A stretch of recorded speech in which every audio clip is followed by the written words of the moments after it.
సఖీ కార్యక్రమానికి తిరిగి స్వాగతం. ఈ మధ్య మన ప్రభుత్వం వారు పాఠశాలల్లో ఒక సర్వే నిర్వహించారట.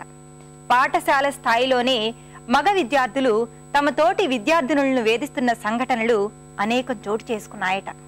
చిన్న పట్టణాలు, గ్రామాలలో ఏదో ఒక రకంగా విద్యార్థుల్ని కించపరచటం, అవమానించటం, ఏడిపించటం వంటి చర్యలకు మగ విద్యార్థులు పాల్పడుతున్నారట. ఈ వేధింపుల కారణంగానే సుమారు 20% మంది అమ్మాయిలు చదువుకు మధ్యలోనే స్వస్తి చెబుతున్నారట. ఆడపిల్లలు తమకన్నా బాగా చదివినా, తెలివితేటలు ప్రదర్శించినా, చురుగ్గా ఉన్నా మగ విద్యార్థులు సహించలేకపోతున్నారట.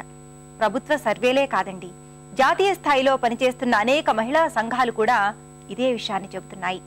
ఈ కార్యక్రమాన్ని చూసేయండి, మళ్ళీ మాట్లాడుకుందాం.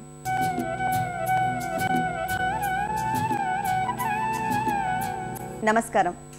వెలుగురేకులు కార్యక్రమానికి స్వాగతం. ఈరోజు వెలుగురేకులు కార్యక్రమంలో ఈ రోజుల్లో సినిమా ద్వారా వెండితెరకు పరిచయమైన మనస్విని ఉన్నారు. ఆమె గురించి ఆమె మాటలోనే తెలుసుకుందాం. హాయ్ మనస్విని. హాయ్ అండి. ఎలా ఉన్నారు? ఫైన్. అసలు మీరు ఇండస్ట్రీకి ఎలా వచ్చారు? అంటే అవకాశం అనేది ఎలా వచ్చింది ఫస్ట్? అంటే ముందు నేను డ్యాన్స్ ఫీల్డ్ వెళ్ళామండి. సో మేము రిహార్సల్ చేస్తుంటే ఈ రోజుల్లో మారుతి డైరెక్టర్ గారు వచ్చి అడిగారనమాట, మూవీలో చేస్తావా అని. సో చేస్తాను సార్ అని అలా చేసి అప్పుడు ఇంట్రెస్ట్ కలిగిందనమాట యాక్టింగ్ మీద. అంటే ముందు నుంచి ఉంది, బట్ ఆఫర్స్ వస్తాయో రావో అని బెదిరించారనమాట కొంతమంది. మూవీ ఫీల్డ్ ఇలా ఉంటుంది అలా ఉంటుందని బెదిరించారు. సో ఎందుకులే అని చెప్పి వదిలేసాను అనమాట. తర్వాత మారుతి గారు చెప్పారు, ఇట్లా అలా ఏం లేదు, మీ టాలెంట్ బట్టి ఉంటుంది అని చెప్తే ఇంక అప్పటి నుంచి రిహార్సల్ నేను మా సిస్టర్ రిహార్సల్ చేసుకోవడం అలా ఇంట్రెస్ట్ కలిగి ఆఫీసెస్ అలాగే ఆఫర్స్ వచ్చాయన్నమాట. మేమేమీ ఎక్కువ కష్టపడలేదు, ఆఫర్స్ వచ్చాయి. సో చేస్తున్నాను. డ్యాన్స్ ప్రాక్టీస్ చేస్తున్నప్పుడు ఆఫర్ వచ్చింది అని చెప్పారు కదా, మీతో పాటు ఇంకెవరికైనా వచ్చిందా? మీకు మాత్రమే వచ్చింది ఆఫర్? నాకు మా సిస్టర్కి వచ్చిందండి. అక్క కూడా మీతో పాటే? అక్క కూడా. అక్క ఏం చేస్తూ ఉంటారు? అక్క ఇప్పుడు సీరియల్స్ చేస్తుంది. సీరియల్స్. మీకు మాత్రం మూవీ ఆఫర్ వచ్చింది. ఓకే. మరి ఫస్ట్ ఆన్ స్క్రీన్ అంటే కెమెరా ఫేస్ చేస్తున్నప్పుడు ఏమైనా భయం అనిపించిందా? భయం అంటే వేసింది, బట్ మారుతి సార్ ఎలా అంటే చాలా పేషెన్స్గా, నేను ఎన్నిసార్లు టేక్ చేసినా అస్సలు విసిగించుకునేవారు. లేదమ్మా నువ్వు నెక్స్ట్ స్టెప్ చేస్తావు అని ఎంకరేజ్ చేసి మరీ చేయించారు. సో ఫస్ట్ టైమే నాకు ఆ ఫియర్ పోయింది. అంటే అందరూ సరదాగా ఉండేవాళ్ళు. ఏం టేక్ ఒకవేళ బాగా రాకపోయినా కూడా లేదమ్మా నువ్వు చేస్తావు అని చెప్పి ఎంకరేజ్ చేసి చేయించుకున్నారు. మరి నెక్స్ట్ తర్వాత ఏమైనా ఆఫర్స్ వచ్చాయా మీకు? ఇప్పుడు నేను చామంతి అని హారర్ మూవీ ఒకటి చేస్తున్నాను, మెయిన్ హీరోయిన్. ఓకే. మీరు చాలా సాఫ్ట్గా ఉన్నారు. హారర్ మూవీ చేయగలిగే క్యారెక్టర్ యాక్టింగ్ కదా అది. సో పార్ట్ ఆఫ్ అయిపోయిందా ఇప్పుడు? అది షూటింగ్ జరుగుతుందండి నెక్స్ట్ అవుట్డోర్. మీరు ఎలాంటి క్యారెక్టర్స్ చేయాలనుకుంటున్నారు? నాకు ట్రెడిషనల్ క్యారెక్టర్స్ అంటే చాలా ఇష్టం అండి. ఎందుకంటే పాజిటివ్ నాకు చాలా ఇష్టం. మోడర్న్గా చేస్తే ఎలా ఉంటుందంటే ఫీల్డ్లో స్టార్టింగ్ అలా వెళ్ళిపోకూడదు. వెళ్తే సమ్ ఛాన్సెస్ తక్కువ. అంటే మన టాలెంట్ ప్రూవ్ చేసుకోవడానికి క్యాజువల్గా అందరూ చేసేదే అది. సో డిఫరెంట్గా మన యాక్టింగ్ తెలియాలి అంటే మనం పాజిటివ్ చేస్తేనే మన ఎక్స్ప్రెషన్ కానీ ఏదైనా కానీ మన ఇంప్రూవ్ అవుతుంది. అండ్ నెక్స్ట్ ఛాన్సెస్ కూడా వస్తాయి. ఓకే. మీరు ఫస్ట్ చెప్పిన డైలాగ్ గుర్తుందా మీకు? మీరు కెమెరా ఫేస్ చేస్తూ ఫస్ట్ చెప్పిన డైలాగ్ మా సకులందరి కోసం ఒకసారి చెప్పగలరా? హీరో ఏంటంటే నేను అతన్ని లవ్ యాక్సెప్ట్ చేయమని చెప్పి ఎప్పుడూ వెంట పడుతూ ఉంటాను. సో తన పాస్ట్ లవ్ తనకి హ్యాండ్ ఇచ్చేస్తుంది అనమాట. సో అప్పుడు నా డైలాగ్, ఏరా శ్రీ, ఆ రజని నీకు హ్యాండ్ ఇచ్చేసిందంటగా? నాకు తెలుసురా, అది నిన్ను ఒంగో పెట్టేస్తుందని. నేను చెప్తే నా మాట విన్నావా? ఇప్పటికైనా నా లవ్ని యాక్సెప్ట్ చేయరా ప్లీజ్. హై, నువ్వు యాక్సెప్ట్ చేసినట్టే కదా? అమ్మయ్య, థ్యాంక్ యూ. కానీ నాకు ఇప్పటి నుంచి నాకు ఒక అకౌంట్ ఓపెన్ చేయాలి, నాకు డ్రెస్, కాస్మెటిక్స్ అన్నీ ఇప్పించాలి, నన్ను పికపింగ్స్ డ్రాపింగ్స్ కూడా చేసుకోవాలి. హే, వన్ మోర్ థింగ్, పెళ్ళి మాత్రం అమ్మా నాన్నకు నచ్చిన వాళ్ళనే చేసుకోవాలి. ఇంకొకటి, ఈ లవ్లో నేనేమి ఇవ్వను, నువ్వేమి అడగకు.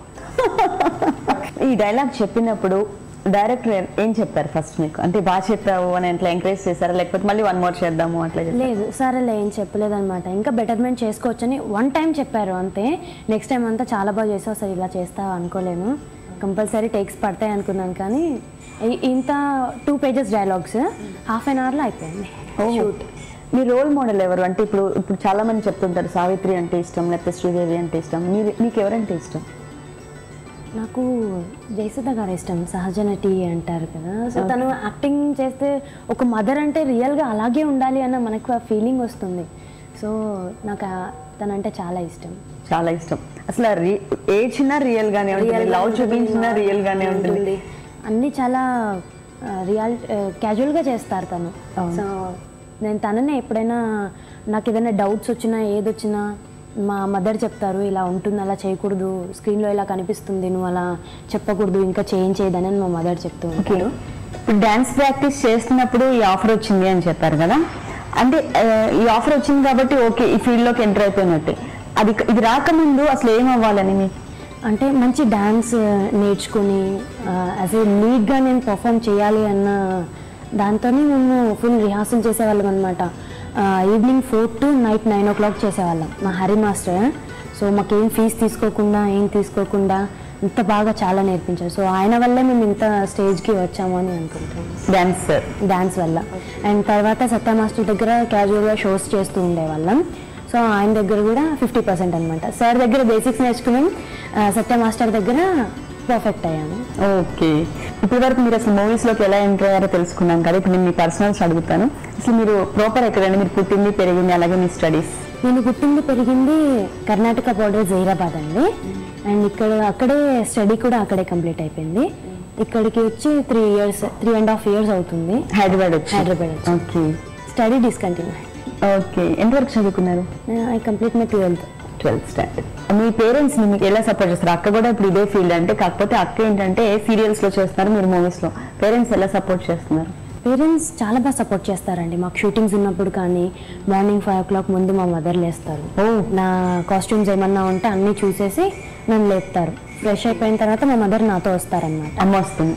సీరియల్స్లో ముందు మా మదర్ వెళ్ళేది, ఇప్పుడు వెళ్ళట్లేదు. ఏంటంటే సీరియల్స్ లో ఒక హోమ్ ఫ్యామిలీ లాగా ఉంటుంది. సో మా మదర్ ఇప్పుడు వెళ్ళట్లేదు, మా ఫాదర్ వెళ్తారు అప్పుడప్పుడు. అక్కతో మదర్ నాతోనే ఉంటారు. ఓకే, అక్కతో నాన్న వెళ్తారు, మీతో అమ్మ వస్తారు. ఓకే, అంటే బాగా సపోర్ట్ చేస్తూ ఉంటారు. చాలా బాగా సపోర్ట్ చేస్తారు. చాలా మంది ఏంటంటే అసలు ఈ ఫీల్డ్ లో అవకాశం రావడం చాలా గ్రేట్, చాలా తక్కువ మందికి వస్తూ ఉంటుంది. సో మీకు రావడం మీరు ఎలా ఫీల్ అవుతున్నారు? నేను చాలా హ్యాపీగా ఫీల్ అవుతున్నానండి. ఎందుకంటే ఆన్ స్క్రీన్ చూసుకున్నప్పుడు నేనేనా అనుకున్నా, అసలు నేను ఇలా రాగలనా. ఇంతకుముందు ఏంటంటే మా సిస్టర్ చాలా బాగా డాన్స్ చేస్తారనమాట. మా మదర్, మా పేరెంట్స్ కానీ అందరికీ చాలా ఇష్టం మేము స్క్రీన్లో చూడాలి అని. మేము అనుకునేవాళ్ళం, అవుతామా ఇంతకు అంత పెద్దగా అవుతామా అని అనుకునేవాళ్ళం. సో ఇప్పుడు వచ్చిన తర్వాత చాలా హ్యాపీ, మా రిలేటివ్స్ కానీ అందరూ కానీ చాలా చాలా హ్యాపీగా ఫీల్ అవుతున్నారు. ఓకే, మా సిస్టర్ని సీరియల్లో చూస్తూ నేను అప్కమింగ్ మూవీస్ అంటే చాలా హ్యాపీగా ఫీల్ అవుతున్నారు. ఓకే మనీషిని, అసలు మీ లైఫ్ అంబిషన్ ఏంటి? అంటే ఇప్పుడు మీరు ఆల్రెడీ మీరు ఒక డాన్సర్గా కూడా ఉన్నారు, ప్లస్ ఏంటంటే నటిగా కూడా ఉన్నారు. ఈ రెండిట్లో మీరు ఏది ఎక్కువ ఇష్టపడతారు? అంటే దేంట్లో స్థిరపడాలనుకుంటున్నారు? నేను యాక్టింగ్ అంటే నాకు చాలా ఇష్టం అండి. ఎందుకంటే డాన్స్ అనేది నేను కంటిన్యూగా చేస్తాను, దాన్ని మాత్రం నేను వదిలిపెట్టలేను.